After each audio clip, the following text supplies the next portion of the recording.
Hi, everyone. Welcome to episode 8 of Healing Arts Talks.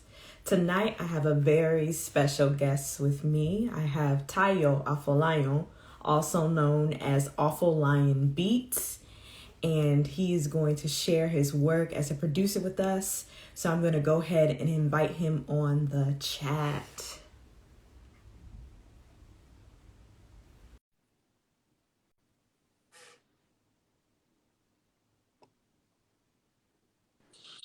There you are.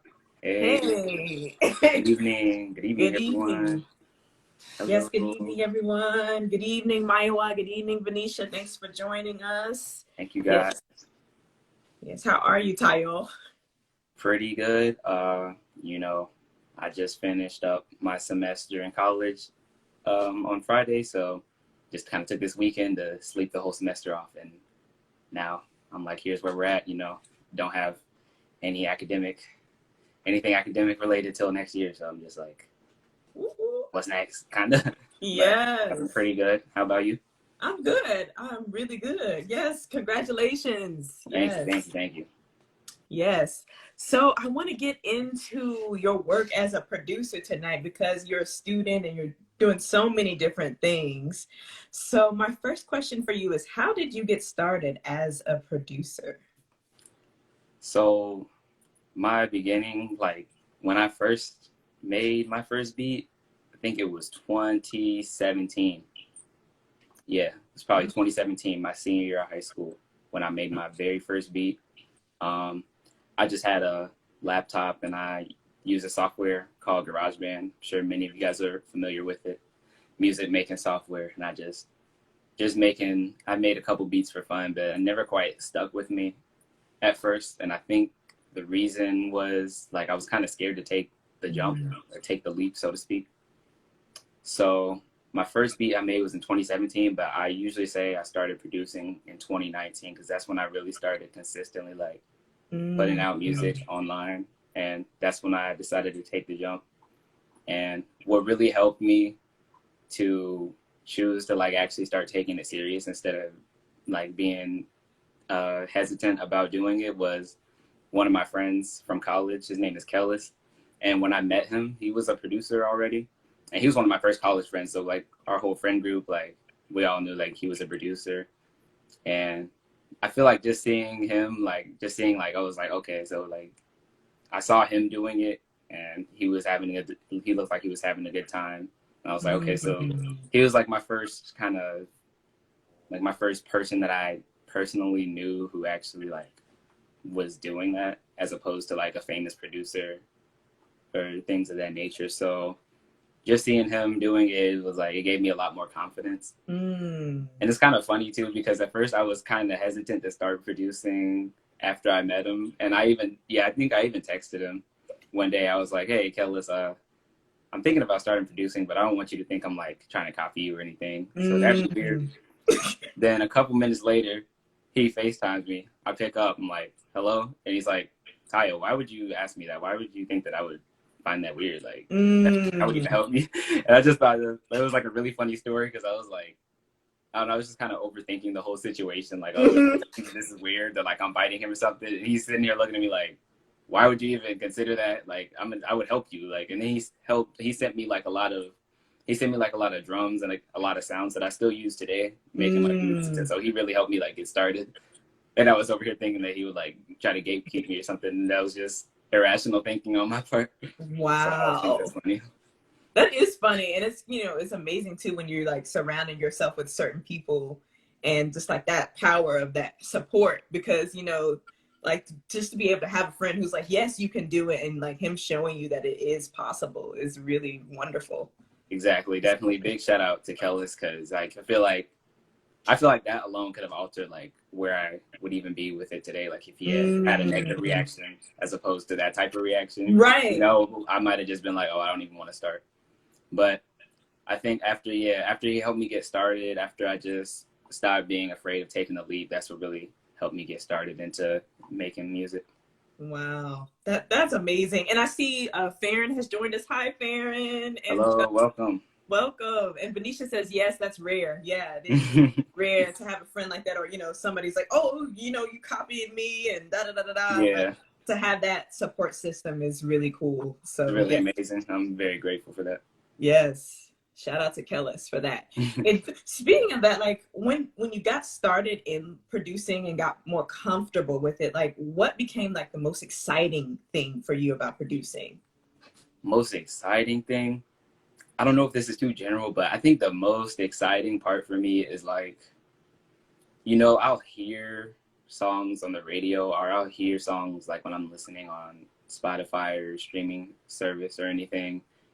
And just when I make a beat myself, it just makes me feel like, wow, like I can do it just shows like I feel like I can do what all these famous people are doing. Like, because I remember back like before I was making music, like all the beats sounded really complex. But I think yeah, the most exciting part is just like I can make my own twist of the things that I hear all the time on the radio, like my favorite type of music. Like I can do that with my own type of twist to it. Like I don't have to listen to someone else's version of it. I can like make my own. That's probably the best part for me. That's so cool. Yeah, Yeah, like just the ability to just kind of create something of your own. And it's really cool to actually hear like what you come up with like on your own and like what samples you're inspired by and like yeah, the things that you pick up from your memory. And so it's really cool to kind of hear that come out in your sound as well. exactly. Yeah, I think it's really beautiful. Like every producer has like, even though we're all producers, we're all unique in that we all choose different sounds, choose different styles to use. So it's like we're all very individual, even though we're put under the umbrella of producers. Like no two producers are the same. Right. Yeah, Like you might be influenced by another producer's sound or something like that, but you're your own. exactly. It's very beautiful. Yeah, that's really cool. And thinking about like producers and names, I wanted to get the story behind your name, Afolayan, like how you came up with that name for your producer name. So this takes me back to middle school.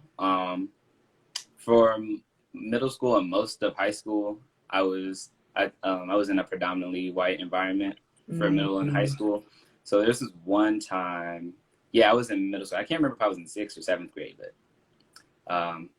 we were in the computer lab, and this one of my classmates had asked me how I say my last name. So I said it. I was like, my last name is Afolayan. And she said, oh, kind of like an awful lion. And then the whole class started laughing. And I thought it was corny at the time, but I don't know. It just kind of stuck with me. And later on, a couple years later, when I first made an Instagram page, I just made my Instagram handle awful.lion. I was like, okay, it was kind of clever. So I just kind of embraced it. And then when I started making music, I was trying to think of a cool name, and I thought of that again. I was like, okay, sounds kind of tough. So far, like, it's stuck with me, and I like it. Yes, I think it's a cool interpretation of the last Yeah. name. Yeah. So it's really like a spin on the last name. But I think it's cool. I like turned something that I originally thought was negative. I turned it into something positive. I think that's dope. Yeah. And like, yeah, reclaim that, which is really cool. Yeah. And I see a question in the comments. Do I produce all genres? I wouldn't say I produce all genres just because I don't think I've extensively listened to as many genres as I can, but I try my best to not stick to one type of sound. So I feel like, I don't know, it's like, it just depends. It also depends on I make like a large range of sounds, but it just really depends. It depends. Is there a particular sound that you're really into right now, or is it like different sounds that you're into right now? I would say in general, in general, my sound is trap inspired sound just because like I listened to a lot of trap music growing up. But recently I've been getting into more like old school type of beats, like 90s type of boom bap type of beats. I think that's pretty interesting too, just because I don't feel like it's as complex to make those kinds of beats, but as long as you add enough, it just still sounds really like full and it just sounds really, really great, even though it doesn't feel like I'm doing that much, like pattern wise and everything. That's so cool. It's like so many layers, Yeah. that come into it.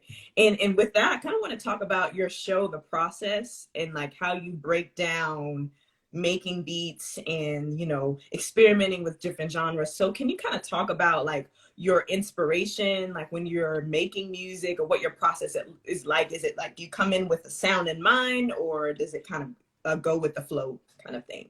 So with the process, I kind of just spur of the moment, really. I just kind of started recording myself in my sessions whenever I make music. And I talk about this in a lot of the episodes too. They're on YouTube. You should check them out if you have people who are attending. But in the episode I talk about, it just depends on the day. So some days I'll go in there with a goal like, oh, I'm going to make a beat that's this type of genre. Whereas in other episodes, you'll see I'm just like, I don't have anything prepared. We're just going to mess around with some sounds. And when I find something that I like, I'll just build around it. So I think each episode is really unique, but I think it's provides like good insight into like how like I make a lot of my music, even though the episodes are way shorter than the amount of recording time I have on the camera. Like episodes would be like 5-10 minutes, and it'll be like 50 minutes or an hour of footage that I'm just cutting out just to make it seem short. So the time I spend making beats varies, but I think the process is just I like being able to show people like what I do every day, pretty much, or whenever I decide to make a beat, to show them kind of how I get started and the steps that I take and all that. That's really cool. And I like that, like how you leave room for that. So it's not just like one set way of approaching a beat. Yeah, It just varies, because then you can just kind of like be in the moment and see what comes up. exactly. That's probably my preferred type of way to go about making a beat, is to just see what happens type stuff. So Yeah, and it's fun to watch you, in those videos, because it looks like you're having fun as well. exactly, yeah, I'm having a lot of fun. I know in the first couple episodes I was a little camera shy. I had to get over that, but I think as it went on, I was more comfortable and it was easy. Like it was more realistic. I would say like if someone was sitting in the room, I feel like those last couple episodes I put out would do a lot better. Would do a much better job of showing like what actually is happening as I make those beats. But I kind of took a break off of the process. I'm on a brief hiatus just because, well, for a multitude of reasons really, but I know one of the major reasons was I have finals coming up for college, so I wanted to put aside time for that. Yeah. And I really started to like put together and start to promote and finish up my project Lion Season, which dropped on December 3rd. It's on streaming platforms if anyone wants to go check it out. And also I just didn't want to feel like I didn't want to make it feel like a chore. Like, Yeah. one of my main things about that series is like, I don't want to force anything that's not there, because then I feel like I'm going to go back and be like, yeah, that wasn't it. Yeah. So we're on a brief hiatus. I think I'm going to start back up probably, I don't want to say 2022. I don't want to have like a goal with like, I don't want to have a set date. So I know I'm going to start back up soon, but just like, because everything kind of calmed down now. Yeah. So I'm gonna start it back up soon. That's all I'm saying. Yeah, I'll say soon. So be on the lookout. Yeah, be on the lookout for sure. If you haven't seen the other episodes, they're on YouTube. But yeah. And it's fun. And your editing skills are fire. Like, Thank you. I was picking that up like as I went. Really, it is just like I guess I'm learning new things. Yeah, and that's the whole, like, even just with producing in general, is just learning the things as you go. So same with like the editing, because that's the first time I ever tried anything like that, like recording myself doing any type of series. So yeah, that's really good. And it's got a good comedic it's got good comedic elements to it as well. Yeah, I try. And I want to talk also about your recent project that you were just talking about. And I know that you wanted to play some music from it and like kind of give us a taste. So can you kind of tell us a little bit about your new project? Yeah, so Lion Season, I would say, is like my first project that I would consider a collection as opposed to a story. Like it doesn't really have a theme that is centralized around, but it's more so a collection of music that I think properly describes like the type of music that I make. So I think, yeah, all the beats that I made on that project were all made like in the last 6 months. So it's just kind of like a checkpoint of where I am right now. And also there's a couple of features on there that I did with some people that I've worked with in the past. So it was just it was just fun for me to make. It's just a good collection. Yeah, I just consider it like a collection or a playlist that just shows like what my music is, really. So yeah, I think, yeah, I can pull up a song off of the project. Let me turn the speaker on, and this might be loud, so noise warning. Thank you.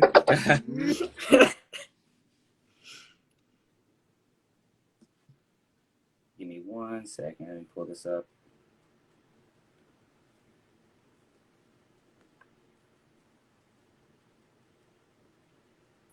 Yeah, so this is off the project. It's called Acting Different. Let me make sure it's not super loud. How does that sound? Can you hear pretty well? Okay. My boy Afolayan with many drummers.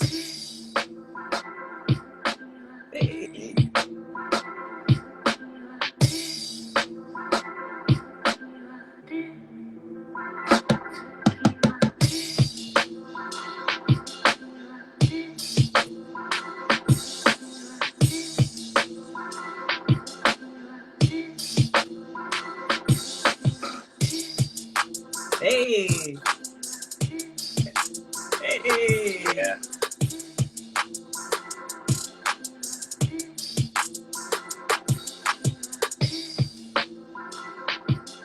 So yeah, that's a little snippet. That's off of the hot. tape.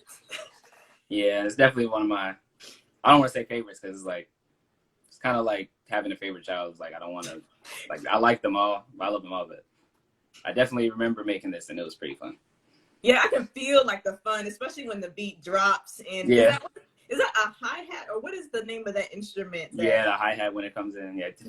Yeah. Yeah, just and I wasn't even going to take that trap kind of route at first when I made it. Like, I was going to try to go for like a more traditional drum set type of route, but then I like just threw it in there just to see how it would sound. I was like, oh yeah, it's got to stay. So like, yeah, a lot of times I just do like spur of the moment stuff when I'm making it. So that's so cool. Thank you for sharing that with us. And yeah, thank you everyone for joining and witnessing this. And speaking of that, I wanted to talk about like if you have like a favorite sound that you use as a producer, like just listening to that, like I'm wondering. Favorite sound. I don't know if I can pinpoint a favorite sound, but I do know I have a couple tendencies. Like, I do like to add those hi-hat patterns in there, but like the specific type will vary, but I do like the hi-hat sound in a lot of my beats. I like having beats that have a really good kick because I feel like that's like the backbone of the song. It's like what drives it. So I will always make sure that I have a beat that like was really driven by like a good kick that has like good bounce to it. Yeah, it just gives really good bounce to the beat. Also, I have a tendency to use pianos a lot in my beats just because I feel like it's a beautiful sounding instrument. So I just love adding that in there. It just makes it just sound like, it just gives it more color, so to speak. So those three, I feel like those are three of my preferred sounds that I like to use. That's a nice variety because it sounds like it gives you a lot to play with. Yeah, it really does. And speaking of that too, I wanted to talk about like your music foundation because you are a musician, you know. That's correct. You started out as a musician. So how did like your music education inform your work as a producer? Yeah, so I started playing percussion when I was in 7th grade. And to this day, I continue to play the drums. And I think that really helped too. Not even just playing the drums, but just being like in music ensembles for most of middle and high school. It helped me, like when I was first starting out, it made things a lot easier in terms of drawing up patterns on the software that I use. Like, it's easy to see, like if I want a certain type of pattern, I know how to do it just because I know how to read music. And a lot of times on the software, they have these little, they call them steps, but really they're 16th notes. So if I know I want the pattern to sound a certain way, I already know how to fill in the notes to make it sound that way. Also, in terms of melodies, it's easier for me to transcribe it like onto the software that I use just because like I know how to read music and I know what the notes should be for my melody. So if I'm hearing a melody in my head, it's really easy to transcribe it onto the laptop just because of that foundation I have in music. Like, I know what a G is, I know what an A is, like I know how the scales work and all that. So I think it really helped me get started. It made things a lot easier. But Yes, that's like a nice tool. yeah, it is. But I don't think it's necessary Yeah. for people to have that foundation starting out. But as you go, you'll definitely learn it if you were to start. So it's not a must, but it is nice to have. Yeah, because I know that like there's some people who like can just play by ear or don't know how to read music and still are Exactly. phenomenal producers and musicians as well. So Exactly. it's like a matter of just like what you need. Yeah, for sure.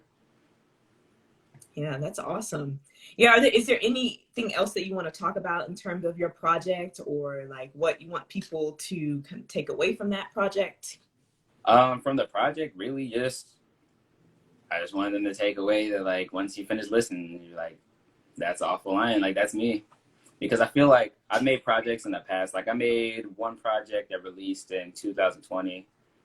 It was called Systemic, and that was mainly about the times that we went through during the summer of 2020, Mm, um, after the George Floyd situation, and there were a lot of other situations that took place as well, and the protests that happened afterwards. Like I was feeling a lot of emotions at the time, so mm, it was really good for me to kind of release that by putting out that project, yeah. providing my perspective on what was happening. I made another project called Realign, which was also another time I was feeling a lot of emotions. I was able to release that, and I was trying to communicate like a theme of loss and like just Mm, like the emotional roller coaster one might go through when experiencing loss. So I think for this project, it was kind of a step away from having a specific theme and really just more about what I can do musically yeah. instead of trying to stick to one type of thing. I really just kind of tried to like go all over the place. And that's why it's also the first project I put out where I was like working with my friends and working with other people that I've collaborated with in the past, just to show like I can do all this or we can do all this. Mm. So Yeah, and speaking of that collaboration process, like what's that like for you? How is it to collaborate with other producers and like be in the room with them? it's a lot of fun. I definitely haven't been able to be in the room with as many producers as I would like, just because of COVID and because people don't live very close to me. But there's ways to collaborate, thankfully, over the internet as well, where I'll send someone a project or I'll send someone a melody and they'll make the beat for it, and I did the melody, or we'll just both work on the project together. We'll both add a specific type of sound to it. We'll add stuff and just bounce ideas off of each other. Mm. It's definitely great to do it in person though, just because you can like share a laptop and just Yeah. go all out and just make it real quick. But the collaboration process is very special. It's very like individual every time. Like I know there are a couple songs on the project where two of my friends play guitar, Oh, so I had them send me like a recording of them playing the guitar, and I was able to sample that, make a that's beat really around that. cool. There's actually there's two beats on there where I was playing with their guitar samples, so I think that was dope. There was another beat where I collaborated over the internet because this one producer that I work with lives in Maryland, so it's not kind of far of a drive just to make one beat. So we use this software called Splice, and it's kind of like a Google Drive type of software, but for beats. So we were able to both put in our sounds on the same document. Really convenient, thanks to the help of technology. And yeah, collaboration is just really fun. It depends on how you want to do it and what you're doing, but I always enjoy collaborating because like we both came together and made this. Like it just I don't know, it's just really great. Yeah, it's like a creation. Yeah, that like, and it's really cool that you have the technology to do that in Definitely. those different ways. It also helps me like keep myself accountable to just collaborating with people in case I'm not feeling motivated or something. Like if I reach Mm, out to someone and try to work with them, just hearing something that they make may inspire me to make something too. So I think it's that's really cool. beautiful, and it Yeah. feels less lonely. Maybe when you Yeah. have someone else being like, "Oh, I have this. Let's put this sound together." Exactly. Exactly. So collaborating is always a fun process. Wow. And I know earlier we were talking about, the different things that were happening in time and how you came up with these projects. So how do you name the projects? Does it happen before you've created the music or after you've created the music, like in terms of the title for each project? So with names, I hear a lot of people say online, like, it's a popular take for producers that like naming the project is one of the hardest things. Like naming the beat that you finish is one of the hardest parts about making a beat. Just because it's like, what am I supposed to name this thing? Right. So I've had to deal with that a lot, like since I've made beats, because I care more about like how it sounds versus like what to call it. So my naming process is really random. Not gonna lie. Like for acting different, the song that I showed y'all, like I don't. Those were like the first. It was like the first phrase that popped into my head when I heard the finished beat. I was like, okay, cool. But like when I'm naming projects, like for Systemic, it was easier for me to name that just because I knew what the theme was. Realign, Yeah. it was easier for me to name that because I knew what the theme was. But for Lion Season, like I don't want to say it was kind of random, but I was just like brainstorming through names. I was like, Lion Season, I mean, that works. For the names of the tracks on Lion Season, it varies. Like for some of them, sometimes I like to write like a couple bars just to see how rapping on a beat that I just made would sound. So sometimes I'll just throw in like something that I had said or something that I wrote down in my notes for that beat, and I'll name it that. So it just really, it's not very, I don't really take the naming part too serious because I care a lot about how it sounds. But So it's very sound oriented, and then it's like, okay, here's the name. yeah, okay, here's the name, like, because I'm already ready to put it out at that point. So I'm not even, I'm just like, okay, well, name, like, just right on the spot almost. So. And I see that a lot on your YouTube channel as well. Like, you know, when you're Yes, making the beat, you're like, I'm going to name this beat. exactly. And then whatever comes out. Exactly. I don't want to say the name's not a big deal, but it's about how it sounds to me at the end of the day. I want it to sound good before I want the name to be catchy or something, you know? Cause yeah, no, and that too. If it's a good beat, then the name won't matter, you know? Like, Yeah. it's like you're gonna remember it. You're gonna remember how it sounds before you remember the name. Or if it sounds really good, it doesn't matter what the name is. You're gonna remember the name after. So I don't really put a lot of thought into it, but I kind of like that about it. Like it's just kind of, it could be anything. I kind of like that aspect of it. Yeah, that's fun. It's like it adds that extra element of creativity to it as well. Yeah. Yeah, I wanted to also give you time to let folks know what you have going on and how they can connect with you at this time. Okay, so yeah, you can connect with me on Instagram, awful.lion. If you want to reach out to me via email, awfullionbeats@gmail.com. In terms of what I have going on, Lion Season just dropped December 3rd. It's on all streaming platforms. I think it's on YouTube as well, but if you have a streaming service, I think it'll be easier for you to listen on there just because there's no ads or anything. But definitely go listen to Lion Season. Just keep a lookout on my page. I'll be announcing like what's coming next and what's coming. I know the process is gonna come back soon, so definitely be on the lookout for that. Yeah.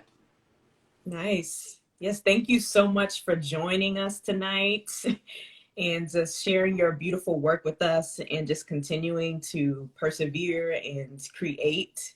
It's really beautiful to watch you grow and blossom in so many different areas. No problem. Thank you so much for having me on the show. This was really fun. It was it was like a nice way to just chat and let everything out. So Yeah. Yeah. It's important to just like, talk and speak about what you're working on too. for sure. Yeah. But yeah, I appreciate you for having me. This was awesome. And Thank thank you you. everyone who joined. We appreciate you guys. Yes. Thank you so much, everyone who joined. Thank you for spending time with us this evening. And thank you to those who will be watching on the replay. And we hope that you all have a really good night. Yes, you guys enjoy your evening. Take care. Bye, everyone.